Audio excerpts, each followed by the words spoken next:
Mr. Leon Barrera.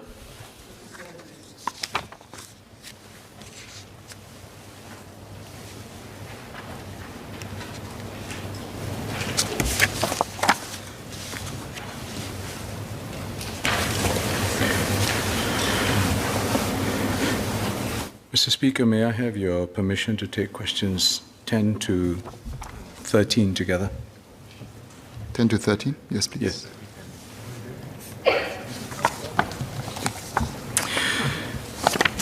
So, since the first overseas cases of COVID-19 were reported in December 2019, the Ministry of Transport and the Civil Aviation Authority of Singapore have worked closely with the Ministry of Health and other government agencies to implement measures to minimize the risk of COVID-19 transmission and to protect workers and members of the public at the airport. These measures are reviewed regularly to take into account public health experts' latest understanding of the virus and the evolving COVID-19 situation around the world. In January 2020, when still not much was known about the virus, Changi Airport put in place temperature and enhanced health screening for arriving travelers and disallowed entry of short-term visitors from places where cases had been reported. In March 2020, as the pandemic surged across the world, we took the unprecedented step of closing our borders to all short-term visitors. For returning Singaporeans, permanent residents and long-term pass holders, in line with MOH's public health risk assessment, we adopted a risk-based differentiated border measures based on their recent travel history. So, for example, the immigration clearance of passengers from the US and UK was done at dedicated gate hold rooms. They were then escorted to their assigned SHN dedicated facilities to serve their mandatory stay-at-home notice. Similarly, when transfers resumed in June 2020, the transit passengers were escorted from disembarkation to dedicated transfer holding areas and subsequently to board the connecting flight. In January 2021, when mandatory on-arrival COVID-19 tests were introduced, these were done at separate health screening stations for passengers from very high-risk places.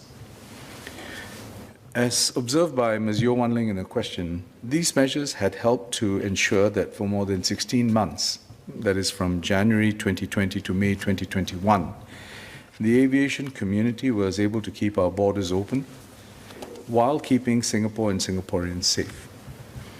In May 2021, however, the Delta variant, which is causing a new wave of infections across the world, breached these defenses, resulting in the first airport cluster. In response, Jewel was immediately closed and public access to the airport terminals were restricted. Jewel reopened on the 14th of June this year, but the airport terminals remain closed to members of the public. The Ministry of Health monitors the public health situation overseas and assesses the appropriate risk level, taking into consideration information from the WHO, experts and academic networks, as well as Singapore missions overseas. Depending on how the risk profile changes, CAAS and our aviation stakeholders then promptly adjust their protocols. Hence, in consultation with MOH and the National Centre for Infectious Diseases, NCID, we further tightened our measures based on our understanding of the Delta variant. Beyond the earlier passenger segregation measures, the airport itself is now segregated into physical zones. Disembarkation piers, toilets, arrival, immigration halls, and baggage claim belts are now separate for passengers from places of different risks. Changi now also processes passengers from very high-risk places at dedicated bus gates at Terminal 2, which is currently closed for renovation. These passengers are then transported directly to their SHN dedicated facilities. We do not allow transfer passengers from these very high-risk places, and Changi is also studying the option of using Terminal 4 for such passengers. So our top priority is to keep our airport workers safe, thereby also protecting their families and the wider community. They are at the heart of Changi Airport's operations and at the front lines of our border defenses. Hence, we have prioritized our aviation workers for vaccination, and today, 95% of frontline aviation workers are fully vaccinated. From the onset of COVID-19, MOT and CAAS have worked with MOH and NCID to ensure that airport workers don the appropriate level of personal protective equipment and undergo regular testing based on their job function. In response to the Delta variant, we have stepped up the PPE posture for airport workers and implemented more frequent routine testing.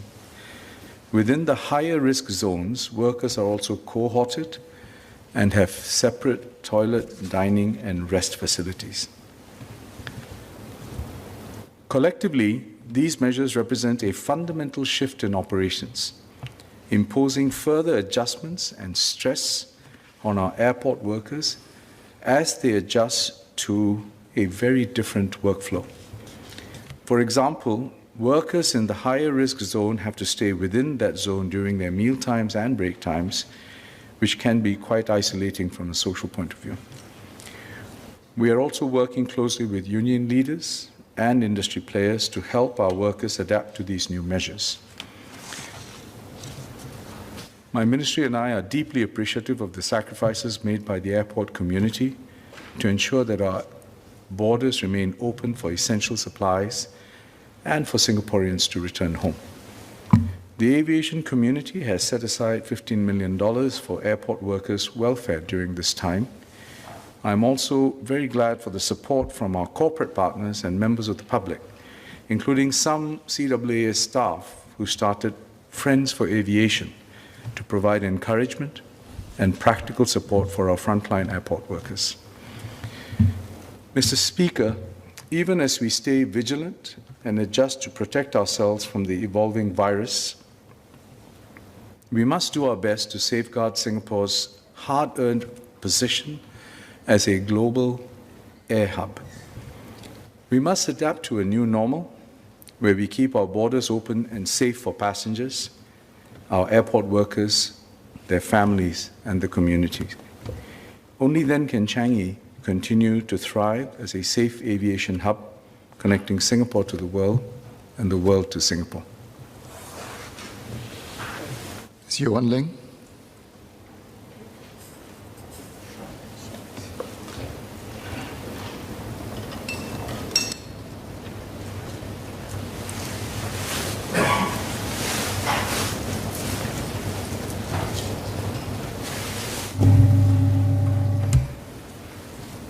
Thank you, Minister, for the comprehensive answer.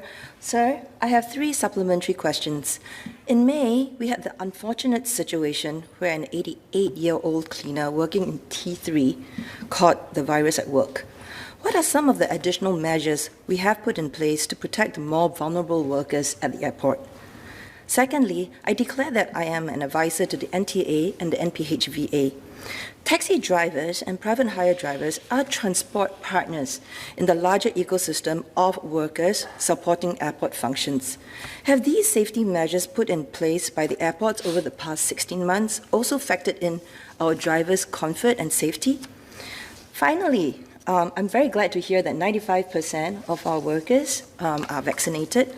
But you know, many of our airport frontline workers live in my constituency, and they have young children, and many live with their elderly parents as well.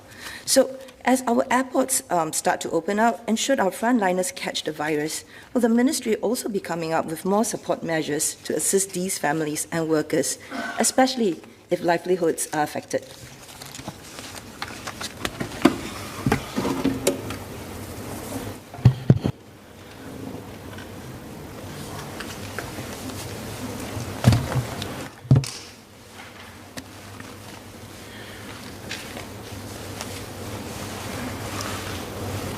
Mr. Speaker, I thank the member for her questions.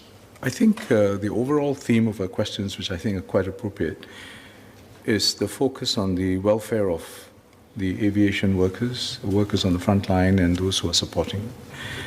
And as I said in my reply earlier, this is in fact one of our overriding priorities, because we need to ensure that these workers are protected to the best of our ability, and also that where it is essential, we also undertake specific measures to address any concerns they have with respect to their welfare. So let me start by saying that in the course of many of the transitions and the new measures that we've had to put in place, I have personally been involved together with the CEOs of SIA, SATS, and Changi Airport Group in discussions with workers from the whole gamut of workers in our airport community. This includes not just CAG's employees or SATS or SIA employees, but also those who work in ICA, for Certis, Cisco, etc., in order to fully comprehend the challenges of the changes that we are imposing on them, how they are coping, and how we can help them further if that is necessary. And I would like to start by sharing with members that actually the morale is very strong. And that was something that gave me great heart, because it meant that the Changi spirit, despite the nature and the scale of the challenges we are facing, the Changi spirit remains strong, and they remain optimistic, and they understand the need for these measures and have been cooperating with the health requirements as well as some of the operational shifts that we've had to make. Turning to the members' specific questions, so measures to protect more vulnerable workers. So as I said, the starting point is to ensure that now that we've got physical segregation, the workers have to observe specific protocol, and in particular PPE. So the PPE regime has been stepped up across the board.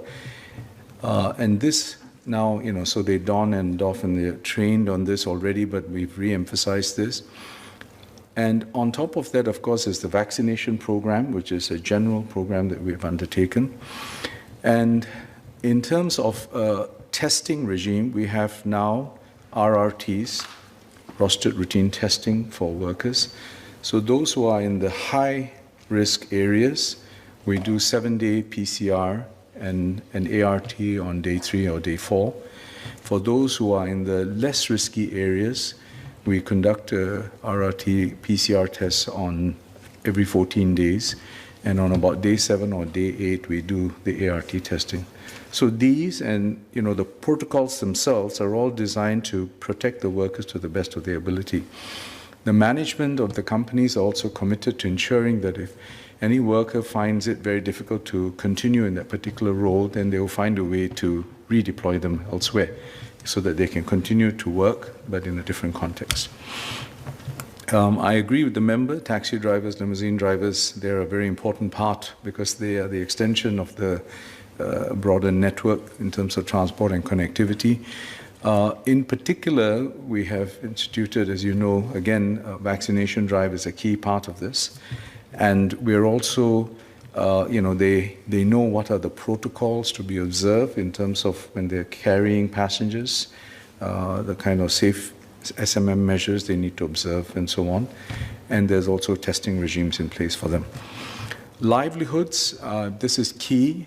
As the member would know that I mentioned the $15 million fund. It's designed to really, the intent is to try and help those who might be under particular stresses because of these changes. In addition, the member would also be aware of the COVID driver relief fund for those who are in the point-to-point driving services and so on, taxi services and private hire cars. So these are all some of the areas we're focused on. And I can assure the member and the members of this House that we remain focused on this. And should new needs arise, we will certainly look at them.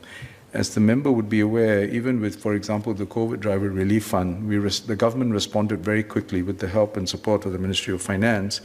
We were able to announce the extension of these measures quite quickly. and we remain committed to continuing to help and address the welfare needs of our aviation community workers. Thank you.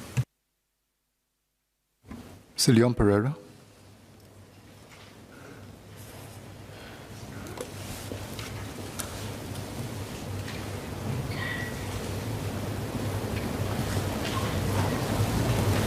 I thank the Minister for Transport for his detailed answer, and in particular the clarification that physical segregation was implemented after the detection of the Delta variant. I just have a few supplementary questions. The first is really to ask if intermingling between passengers from arriving from countries with different risk levels associated with them was allowed prior to mid-May 2021, and if so, what was the thinking behind that, and what were the lessons drawn from that? Now, of course, there's physical segregation, but to what extent was intermingling within the airport permitted? And the context for that is really anecdotal feedback that there was such intermingling being seen.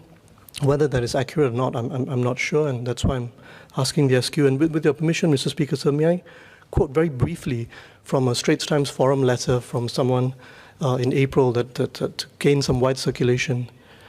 Very briefly. Proceed, please. Yes, so this letter writer in April said, and I quote, "Much to my dismay, inbound passengers were allowed to roam freely upon landing.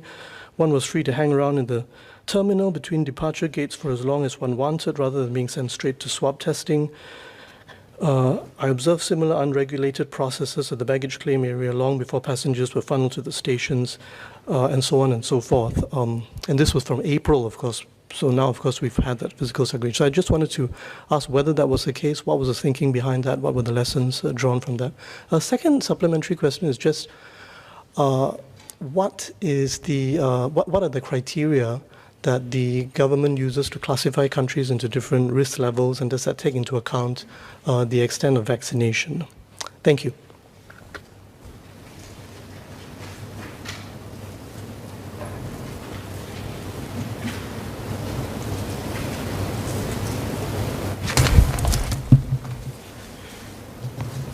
Mr. Speaker, I thank the member for his questions. On the second point first, the risk assessment and categorization is undertaken by the Ministry of Health. So I would not want to represent the overall thinking on behalf of the ministry and its experts, but I would say that the officials, the experts take into account a gamut of factors, and it's also an evolving set of factors. And I think the state of vaccination is certainly one of the considerations, but is by no means the only one, as the member would well appreciate.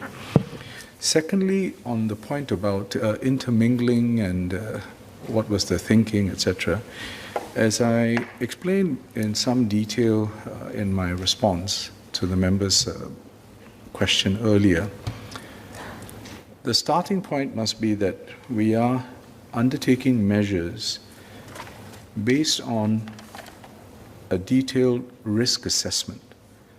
And that risk assessment is informed by as up-to-date an understanding as we have of the virus, its characteristics, its transmission, nature, and also how these are changing with new variants emerging. And therefore, this is a risk-adjusted approach. And it has to be so, because as we have observed around the world, really hardly any country so far has been spared the Delta variant, regardless of the posture they take.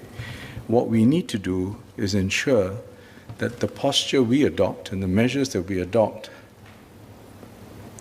respond promptly to the latest understanding and address the risks that are posed in a dynamic situation with equally dynamic responses.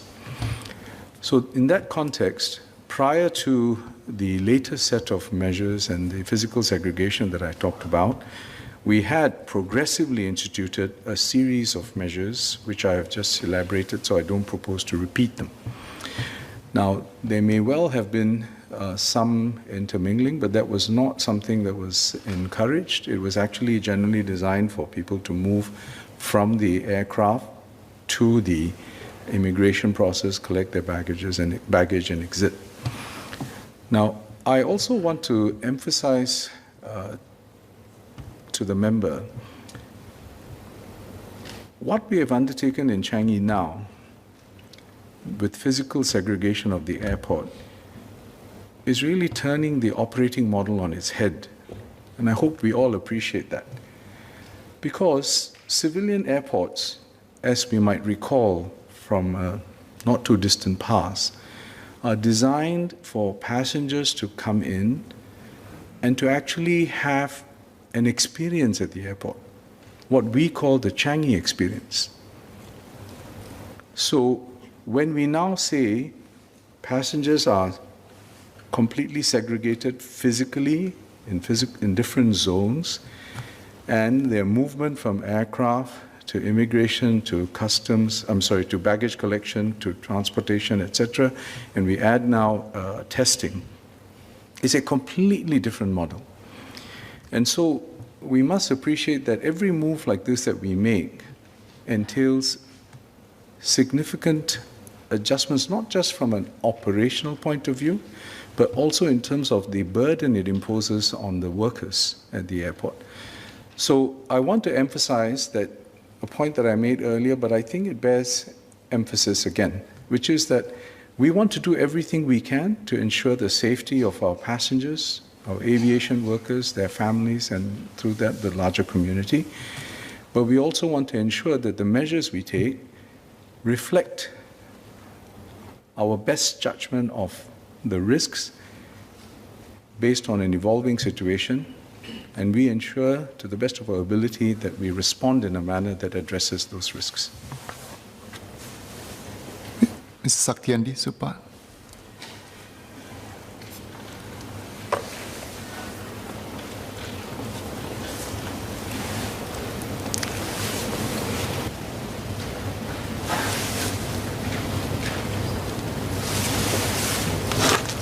Mr. Speaker, I thank the Minister for the answer earlier. First of all, I'd like to thank Minister for his slew of detailed processes that he shared at the airport.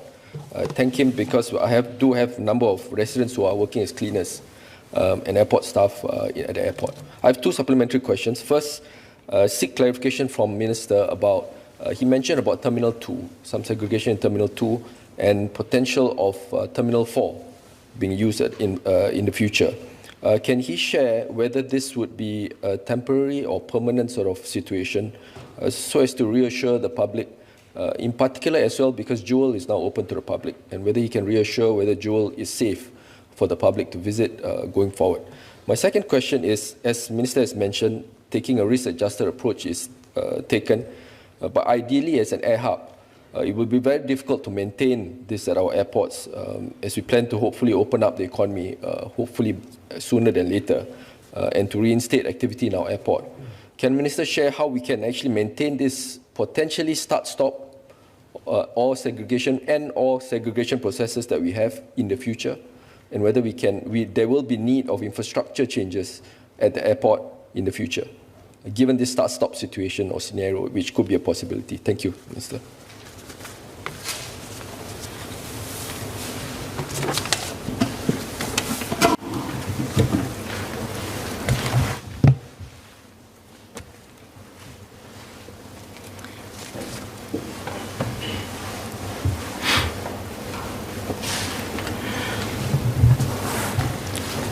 Mr. Speaker, I thank the member who is also the GPC Chair for Transport for his questions. First, to clarify, Jewel is already open. There was a period of closure for about a month, and then we reopened it on the 14th of June. The passenger terminal buildings remain restricted from public access because there's a greater potential for interaction, for example, between workers and members of the public. So we want to be more cautious, make sure all the measures run in well, and then we'll have a sense of how to move forward, and if so, when we need to do so. The second question, another part of that question was about T2 and T4 and the arrangement. So just to be very clear, T2 is going through renovation works, so it's not operational. But what an MOT, CAS, and Changi Airport Group did was to work together and come up with the idea of remote processing, remote base, as it were, for passengers from very high-risk countries. And they then are processed in these bays in Terminal 2 for immigration, for their testing, etc. And then they are immediately taken in buses to their SHN facilities. We are studying the use of T4 for this purpose because T4 would have a larger capacity, and it is something that now the various agencies involved are working through. And if we are able to use T4, then it enhances our ability to deal with flows from the higher risk, very high risk countries. Is this temporary, permanent, how long? I think it's a very good question, but it's a rather difficult one to answer because as we have learned from our experience over the last 18 months or so, we need to be prepared for any kind of pivot. And that, I think, is the crux of the issue. Because we don't know how the virus is evolving or will evolve. We also have to make a judgment call on, because countries and the source countries and the situation there also changes quite dramatically. So therefore, the posture we adopt in terms of not just the cross-border travel, but how we deal with them at the airport, which is our point of entry into Singapore, is going to be key. So what the entire team in MOT, CAAS, CAG, SIA, SATS have endeavored to do is really to adopt a protocol, which is what we have now, which gives us perhaps the greatest possible flexibility in adapting to evolving situation. That, I think, is key, because without that flexibility or dexterity in our response, then there will be a lot more of this fits and starts that the member refers to in the way we do things. So if we have the modalities to deal with the risk, we may not know which country, at what point, or virus, what nature, at least we have a way to pivot and quite quickly based on the assessment. So I would say that the mindset that we have adopted is one of, prepare for the worst, hope for the best, and be as adaptable as possible and respond quickly to an evolving situation. That's the way we are doing this. I think the point about, you had the Air Hub question, and about, I think your question was really pertaining to what might happen going forward in terms of travel and so on. I think that remains an issue. As you can see across the world, there are quite diverse attitudes towards travel and the protocols associated with them. You would also have heard from MTF members on some of our thinking going forward. I would not want to prejudge the path we take at this point, but what I would say is that